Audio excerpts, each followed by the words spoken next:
Half duplex. Um canal é usado por dois dispositivos, tá? E os dados são transmitidos, né? E uma respeita o tempo da outra.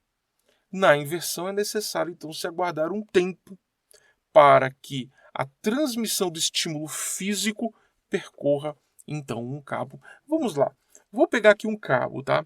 Vou pegar aqui um cabo metálico, não importa qual é. Se eu pego 100 metros de cabo certinho, tá? 100 metros bonitinho. Antes de iniciar, inscreva-se no nosso canal, ative o sininho, curta e compartilhe este vídeo. E eu emito um sinal na ponta, ele vai demorar 100 nanosegundos, né, para passar pelo cabo metálico. Tudo bem? Para uma rede Ethernet. Olha que interessante. Para uma rede Ethernet, é aceitável 100 nanosegundos, então, para ele ser transmitido. Half duplex foi projetado para cabos de um único canal. Por exemplo, um cabo coaxial, que vocês já viram lá no nosso vídeo de camada física. Então, eu tenho que compreender que a Ethernet foi projetada, então, para o mais simples dos nossos cabos metálicos, este cabinho coaxial de um único canal. Tudo bem? Então, se eu tenho um único canal, ora eu escrevo, ora eu escuto. Ora eu escrevo, ora eu escuto. Lembrando que há um intervalo, né, justamente nessa minha inversão. Nessa minha inversão eu tenho um intervalo, que o intervalo, então, é o tempo do meio. Se eu tivesse no Ethernet, seria de 100 nanosegundos. Se eu tivesse no Fast Ethernet, eu estaria, então, em 10 nanosegundos. Giga Ethernet não está nesse modelo aqui, tá? Tudo bem? Não vai chegar. Mas quanto é o tempo, então, de um cabo, né, em Giga Ethernet? Giga Ethernet tem que operar no máximo em 1 nanosegundo. Tá? Por isso que nós vamos falar, então, aí sobre o cabeamento de boa qualidade. Daí você entende porque você vai pagar lá R$ 900 no Furukawa, R$ 800 no cabo Furukawa e R$ 120 naqueles cabinhos, né, de circuito de televisão que às vezes funciona para redes domésticas, né? O cara tá sem dinheiro, fazer o quê, gente? É a vida, é a vida.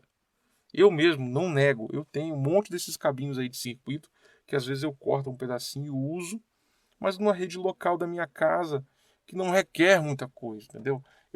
Eu transmito o quê?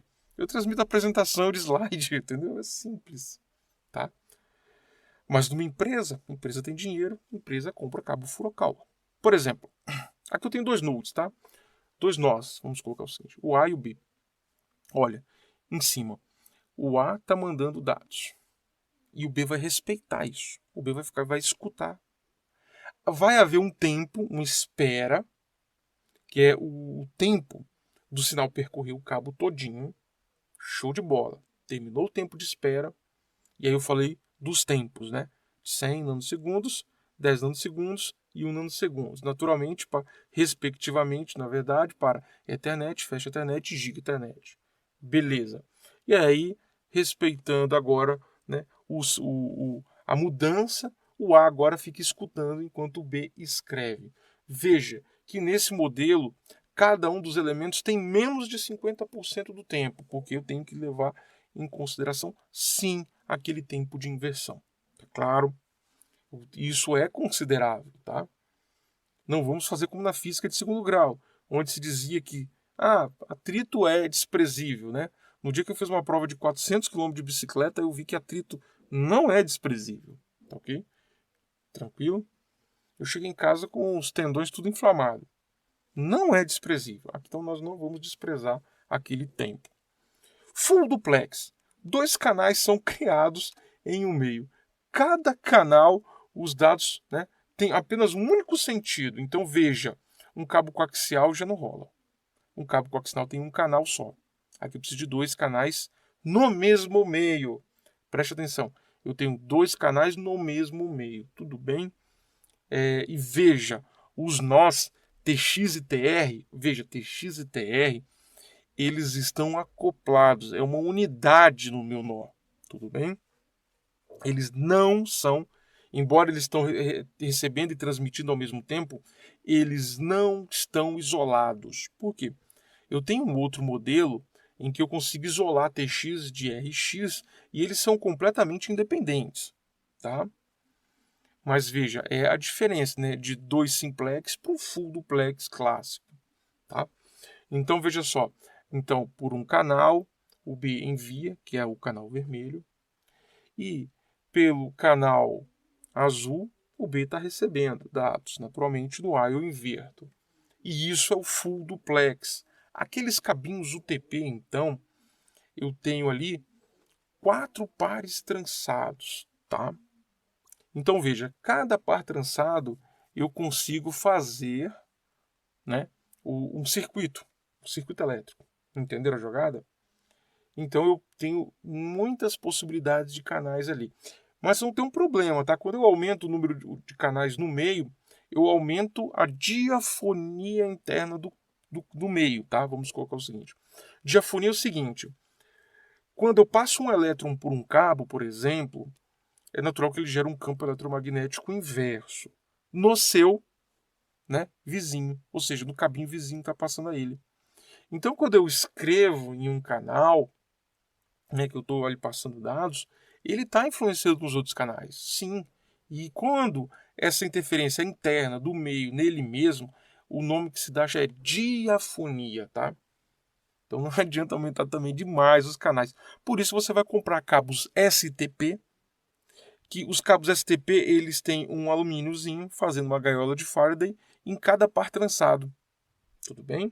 E naturalmente, para você alcançar o full duplex, você só vai precisar de 4 fiozinhos. Você vai encontrar muitos cabos STP com 4 fiozinhos. Sim, ele alcança o full duplex normalmente. É um cabo muito bom, mais caro inclusive que o cabo UTP sem o papelzinho de alumínio, tá? Sem a gaiola de Faraday. Beleza? A autonegociação então acontece assim, o computador fala com o switch e aí eles negociam então se vai ser em full duplex, se vai ser em half duplex, e eles também negociam a velocidade, tá? Alguns equipamentos podem falar, por exemplo, em 1000, que no caso é o Gigabit Ethernet. Alguns falam em Fast Ethernet, outros falam em Ethernet clássica, né? Aí, veja que eu tenho ali o equipamento do computador, ele só tem o Fast Ethernet. Professor, Fast Ethernet é ruim? Posso te dizer, o gargalo da sua internet, no caso do seu modem para operadora, é maior, tá? Ou seja, hoje em dia também as placas Giga Ethernet é tão barata, quase não tem mais distinção, né? Mas quando você compra, por exemplo, uma Droid, quando você compra uma Raspberry, uma Orange Pi, você vai ver então que alguns desses equipamentos falam, olha, o meu é Giga Ethernet. Mas você tem que levar em consideração se você vai precisar disso tudo, né? Você vai precisar do Giga Ethernet para trabalhar com IoT? Pensou? Então você pode pensar bem aí quando for comprar um equipamento. Bom, um dos trabalhos mais difíceis das redes de computadores, que é a multiplexação de usuários. Beleza. Imagine então, no mundo hipotético, tá? No mundo hipotético, que tem você e teu irmão conectados a um switch, por exemplo, e desse switch desce um cabo lá para baixo para o router, tá? Todos os dois no cabo, tá? Então é natural que vocês têm 50% do tempo ali com o switch, naturalmente, beleza? Quando vocês chegam no switch, tem que haver então uma multiplexação de usuários no tronco. No tronco é do switch lá embaixo, porque agora eu tenho 2 usuários disputando o tronco também. Além de haver uma disputa, né, natural do meio, né? Agora eu tenho uma disputa de 2 pessoas no tronco. Agora vamos aumentar. Vamos colocar uma escola. 2.500 alunos. E aí, nós temos vários canais indo lá para baixo. Digamos que 2.500 alunos tem aproximadamente 8 canais, 8 troncos chegando até o switch principal para dali ir para a operadora. Veja que interessante. Já ficou muito grande, né? O número de usuários frente ao número de troncos. Por melhor que seja o tronco, por mais que você olhe na especificação que o tronco tem uma alta banda e uma latência muito baixa, que o cabo é bom, você também tem que compreender a dinâmica da internet, tá?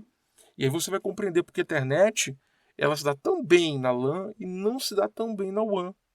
Tá?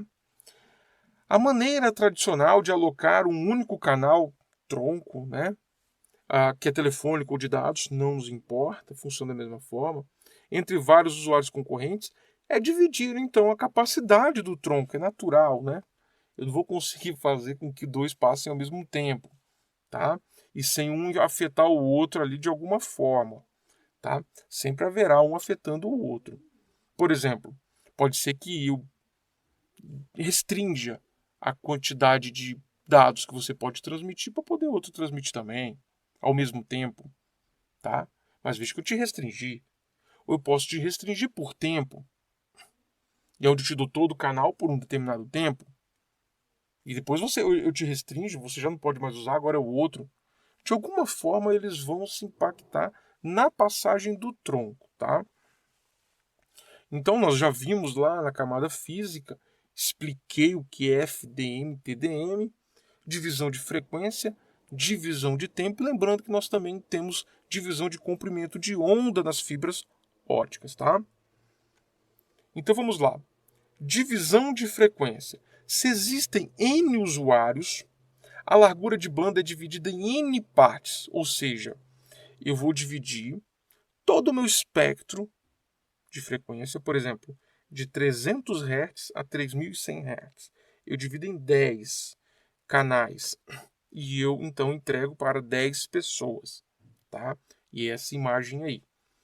Então veja, eu tenho que dividir os espectros, os trechos de frequência e dar para cada cliente. Tudo bem? Isso é FDM. Problema.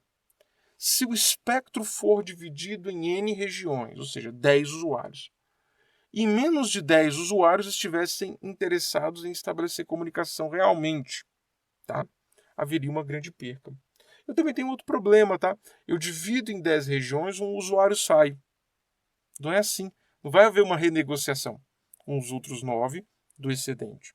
Então eu tenho lá os meus problemas com FDM, tá?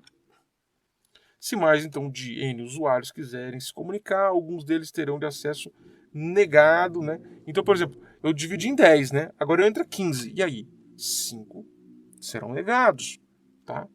Então ele é pouco adaptativo quando estamos falando então nesta configuração mais estática, tá? Aí é por isso que a operadora não consegue te entregar às vezes um serviço.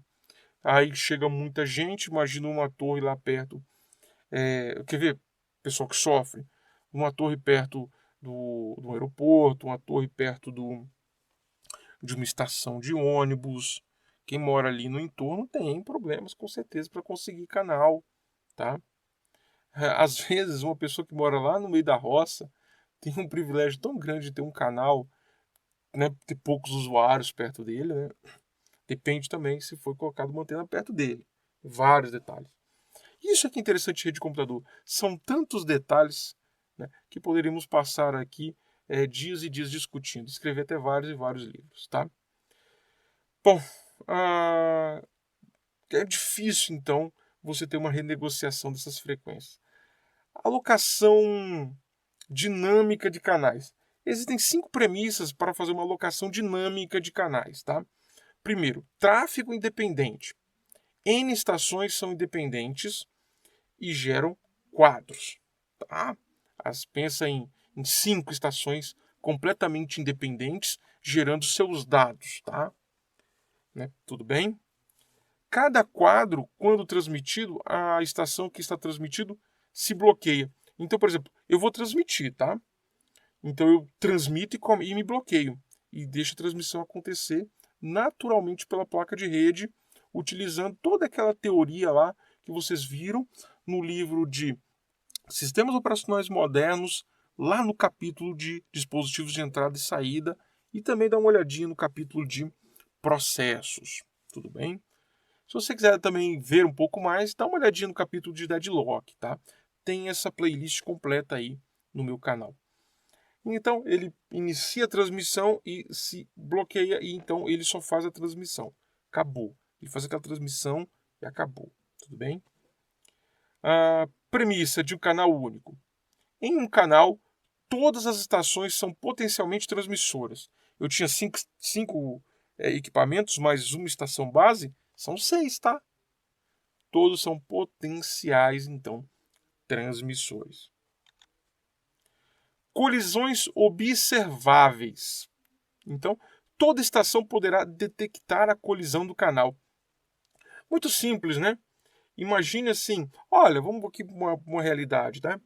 Quando eu estou ministrando aula no modelo EAD devido ao coronavírus, eu às vezes coloco um celular aqui do lado, eu ponho o microfone, ponho baixinho, e aí eu consigo me ouvir.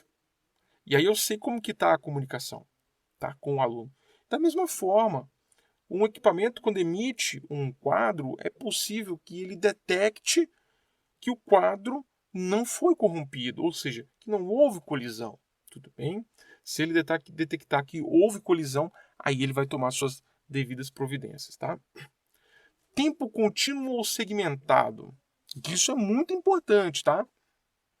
Inclusive eu explico algo, só que eu não falo, ó, tempo contínuo ou segmentado, lá na camada física, quando eu explico FDM e TDM, tá? Olha só, tempo contínuo. Você, né, é uma das 5 estações, dos 5 equipamentos. Vamos desprezar a estação base, vamos pensar só no equipamento. Você é um desses equipamentos, tudo bem? E você, né, pode ter um quinto do canal, ou seja, o canal foi dividido para 5 pessoas, nenhuma tem um canal todo, mas você tem um quinto do canal, mas transmite constantemente. Chamamos isso de tempo contínuo. É constante, você nunca para, tá? Já o segmentado funcionaria assim. Eu tenho 5 equipamentos, né? Falando, né? Vamos colocar assim. Então você fala, para. Outro fala, para. Outro fala, para. Então cada um tem um tempo no canal. Então o tempo ele foi segmentado. Mas veja que quando cada um fala, cada um tem toda a banda. Se você olhar, todos os outros estão quietos, então eu posso falar utilizando todo o espectro, ou seja, toda a banda que vai dar certo. Detecção de portadora. A estação pode detectar se o canal está em uso antes. Olha, vamos lá. Se eu ouvir o canal e eu ouvir transmissão, por que eu vou transmitir também e dar colisão? Vou dar colisão. No meu é natural e no outro também. Então eu ouço, detecto que não há sinal, ou seja, ninguém está falando, aí eu transmito. Aí tem um problema, tá? Um problema grave. Preste muita atenção. O tempo entre eu ouvir e o tempo eu começar a transmitir e o tempo do sinal sair da outra estação, que pode demorar alguns nanosegundos ou até milissegundos, se for uma onda de rádio, tudo bem? O outro estava transmitindo, eu só não consegui ouvir porque não dava ainda a linha do tempo. Entende o problema? Já estava transmitindo, é que não chegou até aqui o sinal. Então eu ouvi, não tinha ninguém, comecei a transmitir, deu colisão natural. Tudo bem? Bom, eu tenho um problema grave. Esse aqui é o exemplo de uma LAN. Tá? Isso aqui é o exemplo, tudo bem? Embora se conecte ali muitos equipamentos, mas isso aqui é um ambiente adverso, igual nós encontramos nas LANs, sim. Tá? Em um ambiente adverso de múltiplas ilhas, os pesquisadores da Universidade do Havaí buscam soluções para conectar as ilhas em volta a Honolulu. Então, Honolulu tinha lá um computador central e eles queriam conectar, né, pessoas que estavam nas várias ilhas com Honolulu, tá? É muito legal essa ideia, esse problema, tá? Tá vendo esse grande aqui no meio aqui? É aquele laranja lá. Então, Honolulu, lá naquela ilhazinha laranja, é essa partezinha vermelha aqui. Eu só teve que ampliar para mostrar onde fica Honolulu. Então, é um conjunto de ilhas que estão distantes, sim. Não dá para passar um cabo coaxial com facilidade aí na década de 70. Lembrando que estamos falando de uma década de 70 em um momento em que as ilhas nem telefonia tinha ainda, tá? Então eles tinham que comunicar para a transmissão de dados com a Universidade de Honolulu. Olha só o cenário adverso aí. Parece que tem uma ilha mais grandona, não é uma ilha, foi só, conforme eu falei, ampliação daquela laranja. Olha só como que é. Tudo bem? Então fui lá, bati um print screen lá no Maps. Beleza? Tá aqui as ilhas. Veja que é um problemão para se resolver, tá? Solução. Foram duas soluções, tá? A primeira já deu certo. A segunda melhorou a primeira, tá? Mas, inclusive, eles colocam em dois momentos distintos, entram novos pesquisadores, e isso vira um grande case de sucesso, então, para as redes de computadores, tá? É interessante, né? Era para dar tudo errado e um grande case de sucesso nasce ali, e aí nós temos o que nós temos hoje em nossas casas, né? A solução encontrada foi o uso de rádio de curta distância, tá? Ondas de rádio de curta distância numa frequência até mais elevada, tudo bem? Todos os usuários utilizam o mesmo canal upstream. Todos os usuários utilizam o mesmo canal upstream, ou seja, está dizendo, ó, todo mundo está no mesmo broadcast. Se tiver 10 pessoas espalhadas naquelas ilhas, está todo mundo no mesmo broadcast. Upstream é escrita, tá? A escrita do elemento, não da estação base. Então você manda para a estação base, é a upstream. Usuários emitem sempre que tiver dados para emitir, uso contínuo. Eles pegam dados e mandam, pegam dados e mandam. Eles não esperam, eles simplesmente mandam, tá? No seu tempo. Não tem todo aquele negócio de esperar o outro mandar, agora eu mando. Tudo bem? Os caras projetaram isso. Tudo para ter colisão, né, gente? Vai ter muita colisão nisso aí. Inclusive, esse estudo e essa pesquisa, além de dar certo, ela traz um belo cenário, né, amplo de colisões. Né? E isso vai ser melhorado mais para frente. Para que a estação, então, soubesse de possíveis colisões, olha que interessante, a estação enviava o sinal de volta para todas as estações. Então funciona o seguinte, você está num único canal, você manda e escuta. Você manda e escuta. Se você manda AB, chega XY, tá errado. Concorda comigo? Olha só. Então tem uma alta taxa de envio natural e uma alta taxa de recebimento aí, tá? Se o quadro é destruído, aguarda tempo aleatório. Isso foi bacana, o que os caras projetaram ali. E nós usamos isso até hoje. Eu mando AB, eu ouço XY. E o que eu faço?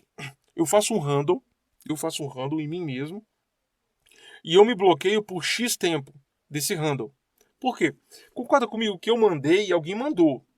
Se houve colisão, eu mandei e o outro mandou. Eu mandei AB, o outro mandou CD, e nós dois ouvimos XY, tá? Nós dois tivemos quadros, então, né, que foram corrompidos, né, baseado na ideia de colisão. Aí eu dou um tempo aleatório a mim mesmo, e o nosso coleguinha do lado também gera um tempo aleatório. Por que tem que ser aleatório? Se eu gerar um segundo e ele gerar um segundo, nós vamos entrar em colisão de novo eternamente. Então, digamos, eu coloquei lá 3 segundos e ele pegou 1. Quando eu acordar depois de 3 segundos, ele já mandou, já tem uma resposta, tchau. E aí eu mando a B. E eu ouço a B.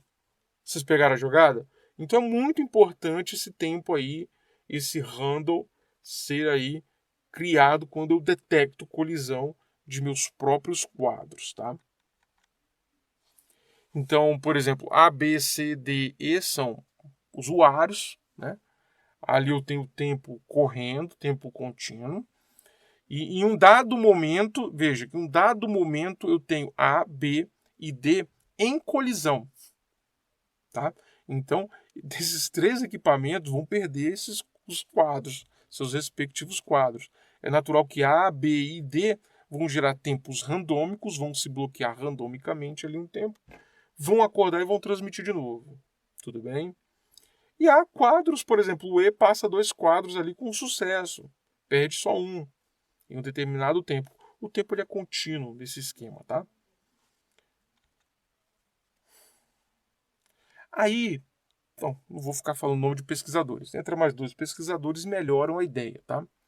A ideia de tempo contínuo é deixado de lado. Então, vamos esquecer tempo contínuo.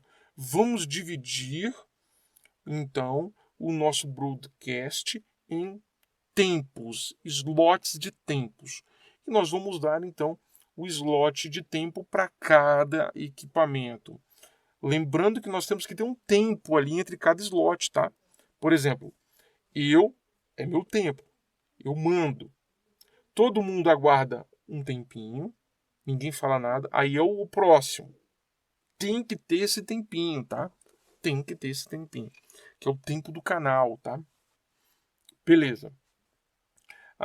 Então, deixe de lado a ideia de tempo contínuo, esse negócio de eu tenho dados, eu mando. Não. Eu tenho que respeitar um slot de tempo. Ou seja, a minha vez na fila. Há um controle sobre o slot de cada usuário. Cada usuário, então, ele é controlado. Para isso, né, entre os slots são criados esses tempos de espera, conforme eu falei. Com o advento do slot, com a carga que se transmite, o tempo foi reduzido pela metade.